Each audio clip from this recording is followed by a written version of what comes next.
अस्सलाम वालेकुम। Unit number 7 के हम लोग शॉर्ट क्वेश्चंस कर रहे थे। क्वेश्चन नंबर 25 तक हम लोगों ने किया है। 26 क्वेश्चन करेंगे। Find the volume of the parallel pipe determined bye में वेक्टर्स दिए हुए u v और w। ठीक है, इन तीनों वेक्टर्स की हेल्प से हमने वॉल्यूम निकालना है। ये तीनों जो है एडजेसेंट एजेस हैं, या हम जिनको कह सकते हैं कोटर्मिनस एजेस हैं, यानी इनका एज जो है वो सेम ही है, एक ही कॉर्नर से स्टार्ट हो रहे हैं तीनों के तीनों जो है ये वेक्टर्स पैरेललोपाइप के। तो हम इसका जो है वॉल्यूम फाइंड आउट करेंगे। वॉल्यूम निकालने का बहुत सिंपल सा मेथड है। हम इनकी ट्रिपल प्रोडक्ट निकालेंगे, scalar triple product u dot v cross w। मैंने आपको पहले भी बता चुकी हूँ, डॉट और क्रॉस की हम जो है प्लेस इंटरचेंज कर सकते हैं। जब भी अगर हमने इनको या तो हम इसको करते हैं इस तरह से डिटर्मिनेंट बनाकर, अगर हम डिटर्मिनेंट बनाकर नहीं करते तो हमेशा हमने क्रॉस प्रोडक्ट पहले लेनी होती है और डॉट प्रोडक्ट बाद में लेनी होती है। ठीक है, क्योंकि अगर हम वैसे या तो ब्रैकेट लगा दी जाती है, अगर ब्रैकेट नहीं भी लगी तो आपने याद रखना है जब भी कभी डॉट प्रोडक्ट और क्रॉस प्रोडक्ट एक साथ मेंशन हो तो हम हमेशा पहले क्रॉस प्रोडक्ट लेंगे, बाद में डॉट प्रोडक्ट लेंगे। क्योंकि देखें, अगर हमने इनकी डॉट प्रोडक्ट ले ली, वो एक स्केलर एक नंबर आएगा, उस नंबर की इसके साथ क्रॉस प्रोडक्ट कोई मानी नहीं रखती। ठीक है, तो हम इसको जो है डिटर्मिनेंट वाले मेथड से करेंगे। हम तीनों वेक्टर्स दिए हुए हैं हमें। फर्स्ट वन में हम ये फर्स्ट वाला वेक्टर लिखेंगे, इसके कोफिशिएंट 1 2 एंड -1। सेकंड के कोफिशिएंट लिखेंगे, आई का कोफिशिएंट 1, जे का -2 और के का है 3। इसी तरह से W है, W में 1 है, -7 है और फिर -4 है। इसका हम डिटर्मिनेंट फाइंड आउट करेंगे। डिटर्मिनेंट फाइंड आउट करना आप सबको आता होगा यकीनन। 1 के साथ हम ब्रैकेट ओपन करेंगे, एक्सपेंड करेंगे इसके साथ, ये रो और ये कॉलम स्किप करते हुए बाकी हमारे पास एलिमेंट का डिटर्मिनेंट आ जाएगा 3 एंड -4। इसके बाद हम नेगेटिव के साथ सेकंड एलिमेंट लिखेंगे फर्स्ट रो का। हम इसको कॉलम वाइज भी ओपन कर सकते हैं चाहे तो फिर। ठीक है, अगर हम इसको कॉलम वाइज ओपन करें तो ये हम एलिमेंट लिखते हैं, ये रो और ये कॉलम छोड़ेंगे, ये वाले और ये वाले एलिमेंट्स आएंगे इसमें। ठीक है, अब हम इसको कॉलम रो वाइज कर रहे हैं, फर्स्ट रो से एक्सपैंड कर रहे हैं, इसलिए हमारी ये फर्स्ट रो स्किप होगी और अब हमारा ये सेकंड कॉलम स्किप होगा। तो ये 1 1 3 एंड -4। और इसी तरह से इसके बाद फिर ये क्योंकि प्लस आना है तो ठीक है, ये नेगेटिव सिंबल है, लिखना हो तो एक स्टेप में लिख लें। ये पहला पॉजिटिव, फिर नेगेटिव और फिर पॉजिटिव, और ये लास्ट वाला कॉलम फर्स्ट रो स्किप होने के बाद हमारे पास 1 1 -2 और -7 आ जाएंगे। ये डिटर्मिनेंट हम ओपन करेंगे। 1 है, इसमें मल्टीप्लाई होगा, -2 इज मल्टीप्लाई बाय -4, फिर दरमियान में माइनस आ जाएगा, 3 is multiply by -7। Similarly opening the second determinant, 1 multiply by -4 and -3 multiply by 1। ठीक है, यहाँ पे ये आपको पता है प्रेस है, इसके साथ ब्रैकेट ओपन करेंगे तो ये नेगेटिव ही रहेगा। और 1 multiply by -7 minus -2 multiply by 1। अब हम ये डिटर्मिनेंट जो है इनकी ये ओपन कर लिए, हमने इनको कैलकुलेट कर लेना है। ये है -8 हमारे पास और ये +21। नेक्स्ट वन है हमारे पास ये 2 और ये -4 -2 है और -4 है, सॉरी ये पॉजिटिव हो जाएगा, ये दोनों नेगेटिव नंबर्स हैं। इसके बाद 2 है, 2 के साथ हमारे पास ये -4। ठीक है, और इस तरह से ये दरमियान में माइनस आ जाएगा और 3 1 3 -1, ये है -7 और ये +2 क्योंकि ये नेगेटिव है और ये नेगेटिव है, मल्टीप्लाई हो गया तो ये पॉजिटिव हो जाएगा। अब इन्हें हम ऐड कर लेंगे, ये 29। ठीक है, मल्टीप्लाई बाय 1 है और ये -7 और ये -5। ये 29 + 14 + 5 इन्हें ऐड कर लेंगे तो ये 48 आ जाएगा।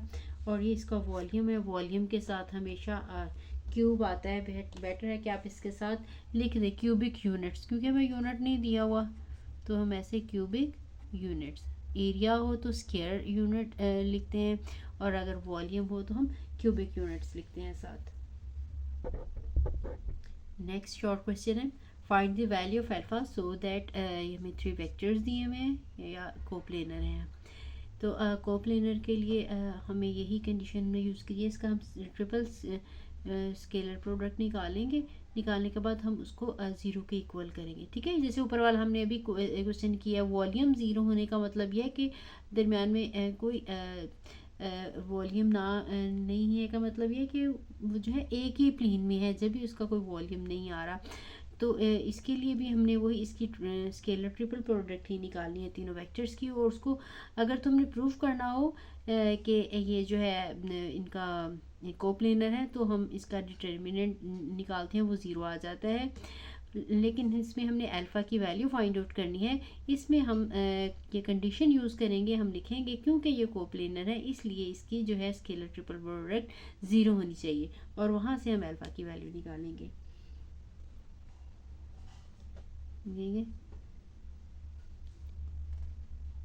u dot v cross w, हम इसकी स्केलर ट्रिपल प्रोडक्ट निकालेंगे, अल्फ़ा, ठीक है, फिर 1 है और के कंपोनेंट नहीं है इसमें, तो ज़ीरो आ जाएगा। ठीक है, आपने लिखना ज़रूर है, जो भी कंपोनेंट मिसिंग हो आई जे के वाला, वो हमने ज़ीरो लगा देना है।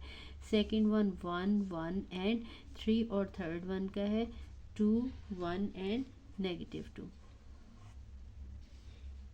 इसको स्केलर ट्रिपल प्रोडक्ट को ऐसे भी लिखा जाता है u v एंड w। ठीक है, दरमियान में ब्रैकेट, ये स्केयर ब्रैकेट लगाई जाती है और कॉमास नहीं लगाए जाते। ठीक है, ये भी ट्रिपल प्रोडक्ट को ही शो करा होता है। इस तरह से लिख लिया जाए या इस तरह से लिख लिया जाए, या क्रॉस प्रोडक्ट पहले हम लगा दें, डॉट हम बाद में लगा दें, तो तब भी ये सेम ही रहता है। अब हम इस डिटर्मिनेंट को ओपन करेंगे, मैं पहले ओपन सारा किया है, चले कर ही देती हूँ ये भी। अल्फ़ा के साथ हम 1 1 3 एंड -2, इसके बाद फिर -1 के साथ हम लगाएंगे 1 2 3 एंड -2, और प्लस ज़ीरो के साथ ये सारा डिटर्मिनेंट मल्टीप्लाई होगा, ज़ीरो हो जाएगा, इसलिए वो मैं लिख ही नहीं रही, इसको लिखने की ज़रूरत नहीं है। ठीक है, इसके बाद अल्फ़ा के साथ 1 एंड -2 -3 एंड 1। सेकेंड हमारे पास -1 के साथ 1 एंड -2 -3 एंड 2। ठीक है, और ये ज़ीरो है। अल्फ़ा के साथ -2 और साथ में -3 -1 -2 और -5, तो ये हमारे पास आ जाएगा, अल्फ़ा के साथ आ जाएगा -5, और ये -1 के साथ ये -7। This is equal to -5 alpha plus 7।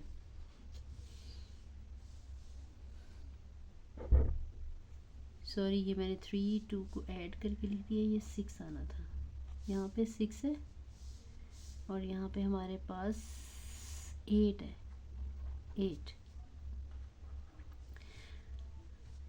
अब क्योंकि हमारे पास जो है वेक्टर कोप्लेनर है, सिंस द वेक्टर्स आर, यानी u v w जो वेक्टर्स दिए हुए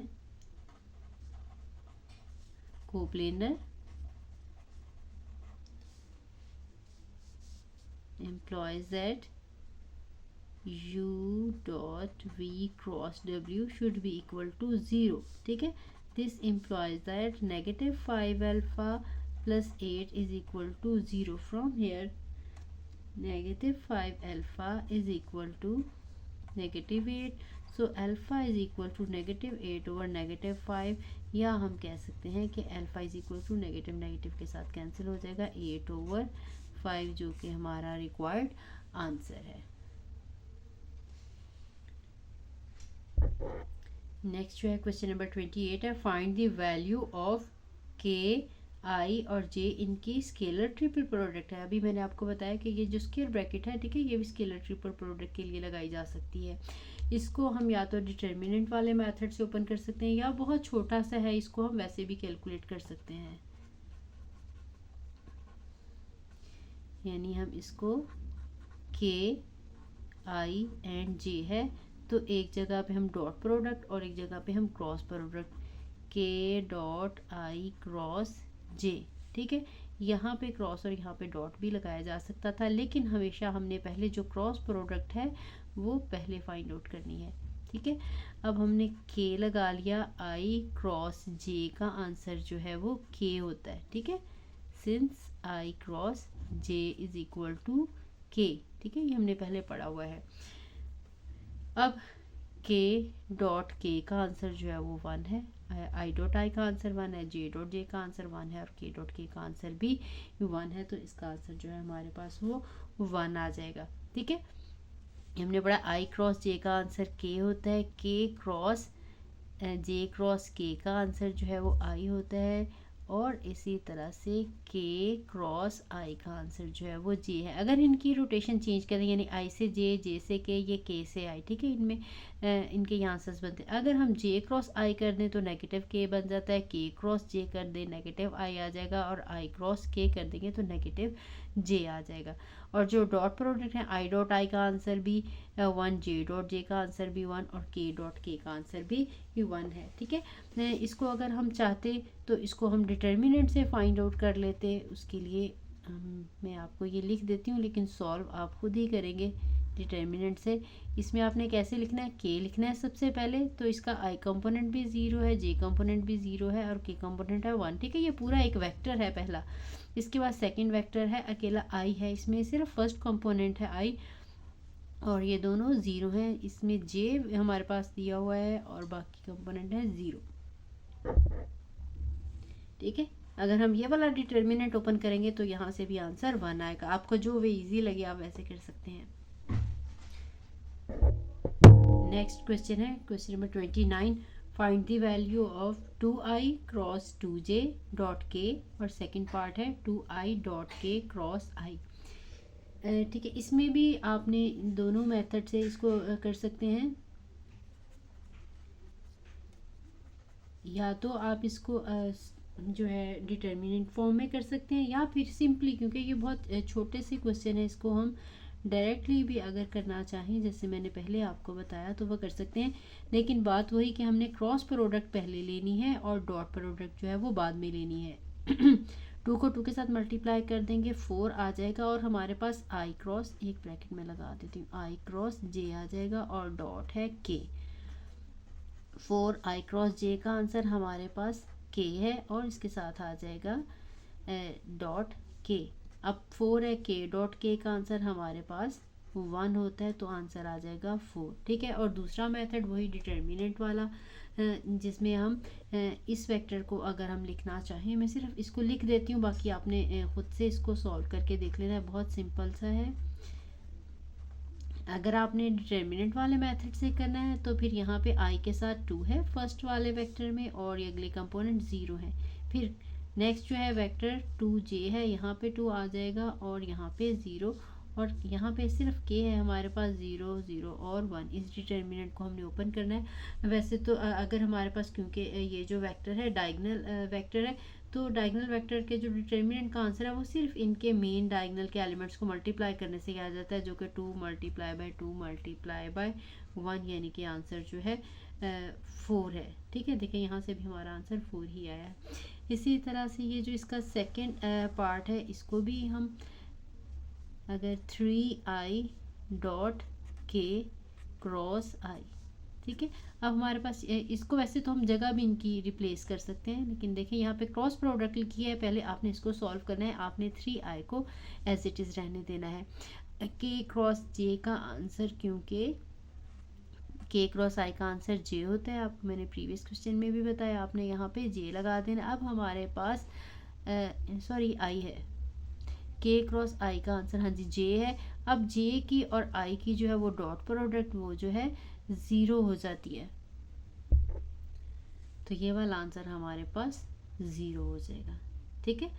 अगर यहाँ पे हमारे पास जे होता, जे में, तो फिर हमारे पास जे डॉट जे 1 आ जाता और आंसर हमारे पास 3 आ जाता। लेकिन अगर हमारे पास यहाँ पे आई है, आई और जे की, i dot i is equal to 1, j dot j is equal to 1 and k dot k is equal to 1। जबकि आई डॉट जे हो तब भी ज़ीरो, जे डॉट के हो तब भी ज़ीरो, के डॉट आई हो तब भी आंसर जो है वो ज़ीरो होता है। यानी किसी भी ऑपोजिट हमारे जो है यूनिट वेक्टर के साथ जब डॉट प्रोडक्ट ली जाएगी तो आंसर ज़ीरो आ जाएगा। अगर सेम होंगे तो फिर आंसर 1। जबकि क्रॉस प्रोडक्ट में जो है हमारे पास जो है परपेंडिकुलर जो उनके साथ प्रोडक्ट का आंसर जो है आई जे के की फॉर्म में आएगा। और अगर हम आई क्रॉस आई लेते हैं तो ये आंसर भी हमारे पास ज़ीरो, जे क्रॉस जे लेते हैं ये भी आंसर ज़ीरो, और के क्रॉस के लेते हैं तो वो भी आंसर ज़ीरो। ठीक है, इसका हमारे पास आंसर सिर्फ इतना ही, सिर्फ मैं आपको एक्सप्लेन करने के लिए साथ जो है वो लिख दिया है। आई होप आपको अच्छे से समझ आ गई होगी। नेक्स्ट हमारे पास क्वेश्चन नंबर 30 है। If v is a vector for which v dot I is equal to 0, v dot j is equal to 0, v dot k is equal to 0, find vector v। यानी एक vector है उसकी आई जे के तीनों के साथ dot product का answer zero आता है, हमने वो वेक्टर v बताना है। हम सपोज कर लेते हैं let v is equal to x i plus y j plus z k. ठीक है, अब हमें इनके क्योंकि कंपोनेंट नहीं पता, हम ये इसके कंपोनेंट फाइंड आउट करेंगे और इस वेक्टर में इनकी वैल्यूज़ लगा देंगे। अब हम कहेंगे since v dot i is equal to zero, ये हमें दिया गया है क्वेश्चन में कि इसकी आई के साथ डॉट प्रोडक्ट ज़ीरो है, तो इसका मतलब क्या हुआ कि x i plus y j plus z k, यानी वी की हमने वैल्यू लगाई है, dot i is equal to zero. ये वी का वेक्टर हमने जो सपोज किया था ये हमने लगा दिया है। अब जब हम डॉट प्रोडक्ट लेंगे, आपको पता है कि आई कंपोनेंट को हम आई के साथ मल्टीप्लाई करते हैं, जे कंपोनेंट को जे के साथ और के कंपोनेंट को के साथ, क्योंकि इसका आई कंपोनेंट जो है वो एक्स है, इसका कोफिशिएंट जो है वो 1 है। प्लस इसी तरह से y है, यहाँ पे क्योंकि y कंपोनेंट नहीं है तो ये ज़ीरो है। इसी तरह से z है, यहाँ पे z कंपोनेंट भी नहीं है तो ये ज़ीरो है। यहाँ से ये भी ज़ीरो और ये भी ज़ीरो हो जाएगा, हमारे पास x is equal to zero आ जाएगा। ठीक है, अब इसी तरह से हम दूसरी कंडीशन इसकी v डॉट जे जो है वो यूज़ करेंगे। Since v dot j is equal to zero, that mean v vector की वही हम वैल्यू लगा लेते हैं, x i plus y j plus z k dot j is equal to zero. बिल्कुल इसी वे में हम x को मल्टीप्लाई करेंगे, क्योंकि अब ये j है, j में सिर्फ j कंपोनेंट है जो कि 1 है, i कंपोनेंट भी इसमें ज़ीरो है और इसमें k कंपोनेंट भी ज़ीरो है। तो ये y की वैल्यू जो y मल्टीप्लाई होगा 1 के साथ, यहाँ पे j का कोफिशिएंट 1 है, इसी तरह से जो z है वो भी ज़ीरो के साथ मल्टीप्लाई होगा और this one is equal to zero. यहाँ से हमारे पास ये भी ज़ीरो आ जाएगा, ये y इक्वल टू, यहाँ से हमारे पास this implies that y is equal to zero. ठीक है, अब हमने इसी तरह से जो इसकी ट्रिपल ये डॉट प्रोडक्ट लेनी है k के साथ। सिंस v डॉट के इज इक्वल टू ज़ीरो, ये हमें कंडीशंस दी हुई हैं। अब हमने इसकी v की वैल्यू लगाई है x i plus y j plus z k dot के इज इक्वल टू ज़ीरो। यहाँ से x मल्टीप्लाई होगा ज़ीरो के साथ, y मल्टीप्लाई होगा ज़ीरो के साथ, क्योंकि k है इसमें सिर्फ, तो k का कोफिशिएंट z जो है वो 1 के साथ मल्टीप्लाई होगा। एक्चुअली जो k वेक्टर है this one is equal to zero i plus zero j plus k. ठीक है, जो हमें नहीं दिए हुए कंपोनेंट वो ज़ीरो है। इसी तरह से जो हमारे पास के वेक्टर था वो हमारे पास zero i plus J plus zero के है। तो अब जब ये इक्वल टू ज़ीरो, इसमें भी हमारे पास ये ज़ीरो हो गया, ये भी ज़ीरो हो गया और यहाँ पे z is equal to zero, तो यहाँ से हमारे पास जो z का आंसर है वो भी ज़ीरो आ गया। अब हमने ये वैल्यू सब्स्टिट्यूट करनी है अपने वेक्टर में जो कि हमने स्टार्ट में सपोज किया था। सो v वेक्टर जो कि था x i plus y j plus z के, तो ये हमारे पास x की वैल्यू ज़ीरो है तो ज़ीरो आई आ जाएगा। y की वैल्यू हमने जो है निकाली, ठीक है, ये भी ज़ीरो थी तो ज़ीरो, j और z की वैल्यू भी ज़ीरो है तो ये ज़ीरो के दरअसल ये ज़ीरो वेक्टर है जिसकी इन तीनों कंपोनेंट के साथ जो डॉट प्रोडक्ट है वो ज़ीरो आ रही है। आज का लेक्चर हमारा ख़त्म हुआ। इंशाल्लाह मिलते हैं नेक्स्ट वीडियो में। अगर वीडियो अच्छी लगी हो तो लाइक और कमेंट ज़रूर करिएगा।